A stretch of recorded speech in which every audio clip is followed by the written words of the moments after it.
Hi. So I was wrong. I assumed this one was going to be about Christine, and instead they faked me out for Robyn. At least it's about her and her interesting stories. We're going with that because I'm running out of euphemisms for lies. And she's got plenty of tales that will keep us coming back. Not for her, for the rest of the family, for sure, though. Um, if you're new here, though, my name's Cozy. I like to snark on Sister Eyes here on YouTube. This video is for entertainment purposes only. It is just me sharing my opinions about public figures, sharing their life on television. These are not facts. They should not be taken as such. I don't have any insider information. I just like to talk about a show. All right. So earlier this week, I did a deep dive on the personality test that they talked about in this particular episode. And so when it comes up in the next video, sorry, I have to break it down into two parts again. I had a lot of thoughts.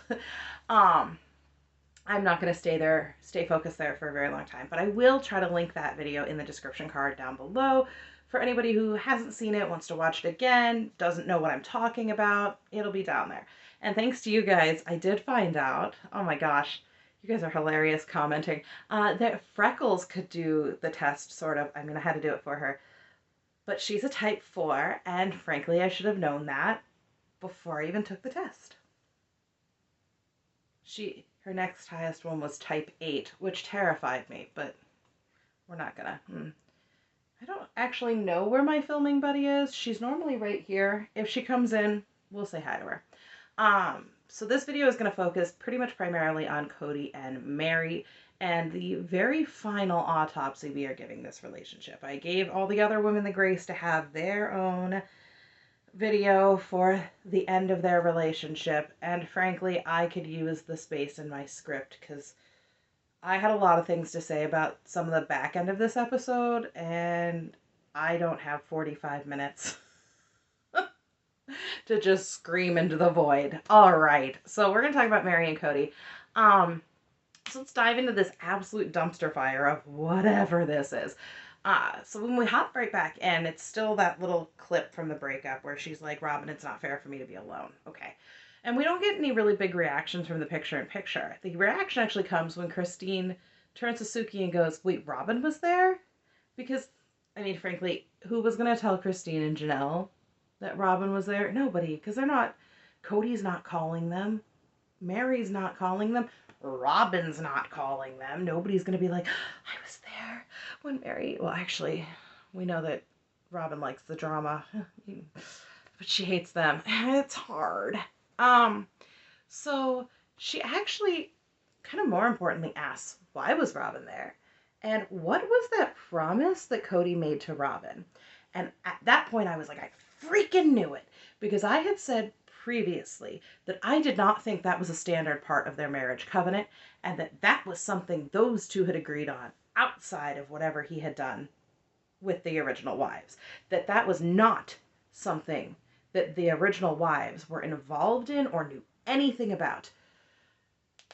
I was like, yes, I got it. Okay. And so that whole idea of like, if we fall out of love, we won't let it fester like that. I think that Robyn knew well ahead of time. He was already having issues with his OG3 wives.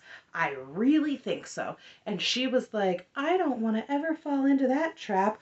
Or she thought by making this grand sacrifice of if you ever feel like you don't love me, I'll let you go, was like some sort of big, giant, I don't know, some sort of sweeping declaration of love. I couldn't tell you, but I think that's what the problem was. Because last time she was like, well, I didn't know he didn't love them, while in the same breath also saying, yeah, well, I was trying not to make it painful for them. I knew it. So then Christine kind of points out that he promised to let Robyn leave, but he has made Meri sit here and considered her pathetic for years. And she's like, could you imagine? Like, Christine's like, that's horrible. That's horrible. And could you imagine what that has to be like? You have a partner who tells everyone around you how pathetic you are. And then they say it to you, well, your sister wife's face right in front of you. That's awful. So Christine points out the mess with the whole publicly shown clip of saying that he didn't believe he was married to Meri anymore. And Suki's like, yeah, we showed that to her. Like, she's like, yeah, that's sort of it. We did. Suki's kind of unfortunately feeling like she needs to take responsibility, it looks like, for Kody and Meri's relationship falling apart, but she didn't know them in 1990, I don't think, so it's probably fine. And Christine's like, that's gotta be so horrible. That's the most humiliating, terrible thing to live through.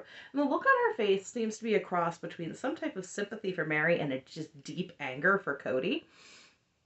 And, like, when you think about all the nasty things that Kody has said about Christine, or to Christine. Originally, everything was behind closed doors until Christine brought it out into the light. So she had the time to process and decide what she wanted to share with the world. Meri never had that grace from Kody. He just threw mud at her and then retreated like a child. So Suki meets up with Meri and they discuss how Meri needed to hear it from him, how he truly felt. She's like, none of this saying it to everyone else, but saying nothing to my face anymore. I'm not going to guess. I'm not going to assume. And Suki kind of holds her feet to the fire and she's like, but wasn't he really kind of telling you with his actions? And Meri kind of stumbles over her words. And finally she's like, yeah, the actions should have been a red flag a little bit. Like, she's really trying hard to not say, yeah, I kind of should have seen it. But call me crazy. You know, when you have a relationship of any kind, a friendship, whatever, and things just start to slowly fall apart over time. And as things are falling apart, you're feeling like this is just the new normal because everything is just so gradual. It's not a house of cards that just collapses. It's like Jenga, where one block gets removed and one block gets removed. And it's so gradual, you don't necessarily notice how unstable it is until the whole thing falls out. That's kind of how I'm seeing this. But I do think, I think Meri should have caught on much earlier, but I think Kody did owe it to her to have that direct conversation and either stop giving her false hope or absolutely put a stop to Robyn's meddling. Meri does point out again how strongly she feels about her covenant, and apparently he feels that way about his covenant with Robyn. And Suki's like, how is that covenant different? And Meri's like, he fell out of love with me. And she bases that thought off of the line where Kody says, if I'm ever not in love with you. Meaning that Meri believes that Kody only feels that the covenant is valid as long as he is in love with that person. And so once he no longer is in love with a wife, that covenant no longer stands, and he at least is free. So if he still loves you, you're his, and the covenant stands. Which holds some interesting implications for all of the breakups and how he's acted, because he keeps telling us he never loved them, right? He was never in love with them. So then his covenants were invalid from the word go? Is that what I'm to understand? So Kody comes back and he's like, the reason I had to hammer this point out with Robyn was because we did make that covenant to each other, that if we weren't in love. And Suki's like, did you make that covenant with Meri? And he's like, no. And then he totally skips over it and doesn't say anything else about that and goes back to discussing the agreement with Robyn. And how after he had made that agreement with Robyn, he went back to the wives and began telling them if they were unhappy, they could go. And if you'll remember, Christine talked a lot about being very upset about this and how hurtful that was to hear. And it is, because it's basically Kody sort of basically telling them to go. And telling them that he's either going to make them unhappy or he's not going to try and fix it when they are. And so I think it was his way of trying to be like, because remember, he kept saying that on TV, if anybody's unhappy, they're free to leave. And so I think it was his way of trying to be on television and make himself look good and be like, oh, no. If anybody's unhappy, they can leave. I've always said, which as it turns out, no, you've only been saying it for maybe a year. And you try to make it look as though there's no compulsion or coercion into their polygamous lifestyle. But it really sounds more like a soft launch, now hearing it back, of him begging them to leave. It sounds like the soft launch of, please go. So Kody's like, yeah, this created a lot of frustration and anger. Meri was really angry when I started saying this. Of course she was, because you can't tack on new parts to the contract without having them verified first. Sir, you can't redline a contract that you've already had for 16 years without ratifying a new contract.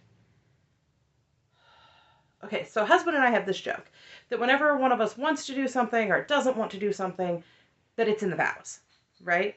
Hey, you want to go to this convention with me? Oh, man.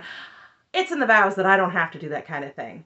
And Kody took that just a hair too far and tried to rewrite the vows 16 years later and hope everyone was just going to be totally chill with it. So Janelle's going to weigh in on that breakup moment. And Janelle says she doesn't get why Meri feels the need to have someone there and that should be a red flag to her. Suki asked Kody if he ever actually told her, I don't know if we can fix this. I don't know if I want to make this work. And he's like, yeah. And before Suki can speak another word, he cuts her off and he's like, we don't go deep there because I don't want her to react and go crazy. I'm sorry, are you admitting that something went down and Meri went crazy? Or are you admitting that maybe you drive her to reactions that then you view as crazy? I'm just asking for a friend. So when Suki's allowed to speak again and asks why Meri isn't getting the message, Kody totally blames Robyn. 100%. He's like, well, Robyn keeps asking her to hang on and shouting at me to reconcile. And he's like, I'm not doing that because you're not listening. Wait. I think I'm getting my fights mixed up. You know what? He probably said it to her too. Doesn't really matter. So he's like, Robyn's been advocating for Meri. And then there's this pause. And he's like, and it's been like that since Robyn and I met. Another moment where he's essentially letting the cat out of the bag. And he gives kudos to Robyn and Meri. And I hate that for us. I hate that he continues to use that and say that. Oh, gosh. I don't know why. It just sets me on edge. So he asked Meri if she was just in the dark. And she's like, I didn't know he was completely done. She said they've had conversations since then, and he's been very upfront, like, yeah, I was done for a long time. And she's like, you could have told me because I've been holding on to the hope that you might get your head out of your butt. And girl, I'm pretty sure it might be permanently wedged up there. So she said, looking back, she can see he let go of her emotionally a long time ago. And then here he is telling Robyn that. So you can see her eye roll when she calls it their sacred covenant. I'm sorry, you could hear her eye roll in her voice when she's like, yeah, their sacred covenant. And she wants to know why Kody couldn't respect her enough as a person to either A, have made that covenant with her for real, or B, to just have told her the truth and not let things drag on and let his little go-between keep her around, essentially. That's my interpretation of it. So Suki goes and asks Kody why didn't hold their covenant in the same regard. And he goes, that covenant doesn't include the dissolution of my soul or personality. Please talk like a person. Just please. He says it doesn't work for him in a marriage, and then says, I don't care about the covenant. If you can't get through that, then it's already broken. And I literally have no idea what he's saying. Like, he's stringing words together, and I think he just thinks that's good enough. And he keeps saying this relationship cannot work. And then he says one of the only things I've ever agreed with him on, which is if you're stuck in a religion or in a relationship that cannot work because of your faith or your religion, you end up in a life of unhappy solitude. And at this point, if you are, in fact, in that situation, you're stuck in a relationship because of your faith, because of your religion, there are people you can reach out to and get help.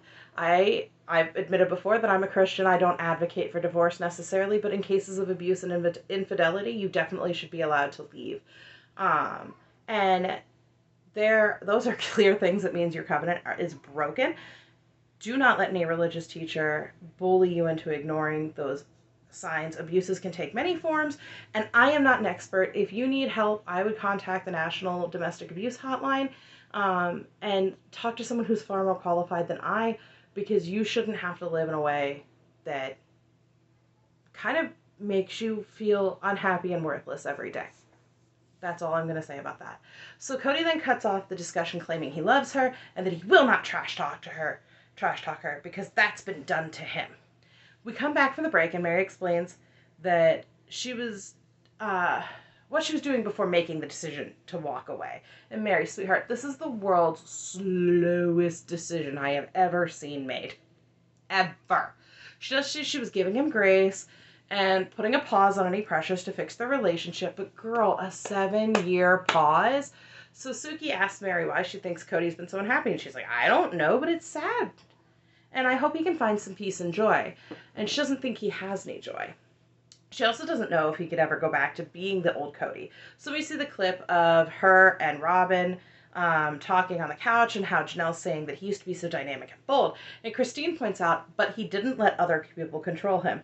Which sounds to me like, but he does now. Because the way she says, but he didn't let people control him.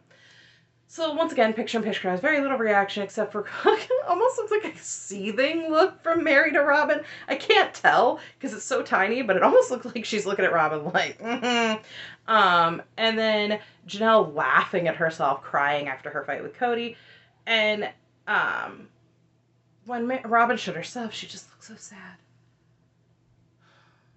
And Suki wants to know if Meri's concerned, and Meri says not anymore. He told me my life was not one he wanted to insert himself into. So basically, she's had to let him go and not put herself into his life either. And that is super smart. And that's really kind of how they end things. They just sort of, that's it. They're done. And we're going to move on next video to talking about the things that have been going on with Robyn. We get into the personality test, the text thread, and then at the very end, Christine talks about David. And on Max, when you go to turn the episode on, the screen shows you David and Christine sitting on the couch. So I thought, oh my gosh, we're going to meet David and we're going to get to hear 2 episodes of things that David thinks. No, absolutely not. Why could we do that? Why would we want to hear the perspective of the man who has come into this and unfortunately has probably taken way too much wrath from Kody? I don't know. So, at any rate, this has been Kody and Meri's relationship. End scene. Alright guys, I am going to try and get that video filmed and up for you probably tomorrow. I had one of my little ones running a fever yesterday, so things were a little off schedule. But she's feeling so much better today, which is what's gotten me able to get this taken care of and done. And once again, oh, hi, come here. She will not come here. Freckles, the ring light's on. She's thinking about it. Sorry, I didn't mean to get distracted at the very end of this. Which has set things back a little bit for filming, but I am going to try and get everything taken care of. So I have the rest of the one-on-one video coming out tomorrow, and then I'm trying to decide if I've got anything for Saturday or not. We'll see. We'll see. We'll see if I come up with anything good. So until then, I'll see you soon.